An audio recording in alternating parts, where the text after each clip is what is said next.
Hi there guys, it's Ben from Old School Gamer, and today we're going to be doing an introduction to The Legend of Zelda: A Link to the Past on the SNES.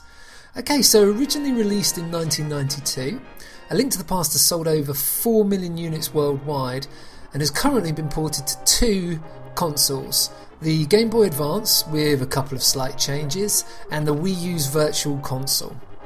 Now, to give you a little bit of history about this, due to the success of previous titles in the series, Nintendo was able to invest a larger budget and an ample development time and resources into the game's production. This meant that they were able to put more into the story and obviously put more development work into the graphics and colour shading. Now, they did do a little bit of cheating here by using only 8 colours instead of the SNES's 16 colours, which allowed the game to be a lot bigger. Also, at the time, most SNES games cartridges had 4 megabits or 512 kilobytes of storage space. This game, even though it was very new, or should I say very close to the beginning of the launch of the SNES, this actually had 8 megabits or 1 megabytes of storage space. This allowed Nintendo's development team to create a remarkably expansive world for Link to inhabit. As I'm sure you guys know, the light world on this one and the dark world are almost identical in layout, given the fact that they do actually use a few different texture tiles. And the dark world actually only exists in the game's ROM only as an overlay for the light world. Okay, so that's the couple of interesting facts and tidbits about The Legend of Zelda.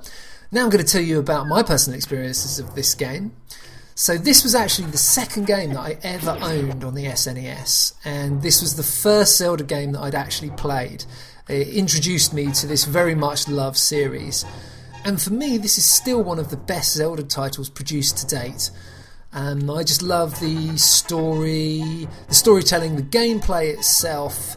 The fact that still after 20 plus years I can pick this game up and I still love everything about it, from running around and trying to collect the pendants and then freeing the 7 princesses and then finally going to kill Ganon.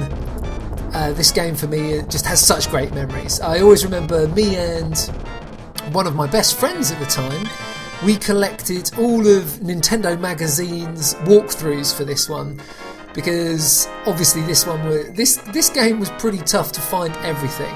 You could get through most of the bosses just by good old-fashioned hard graft and going into every single room inside of every single dungeon to make sure you got the map and the compass so that you could actually find all of the treasure chests.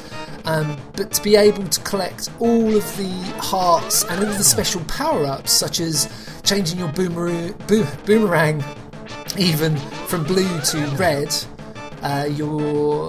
to get the final set of armour and increase your sword by rescuing the second dwarf, were all things that we had to find out through Nintendo Magazine's walkthroughs.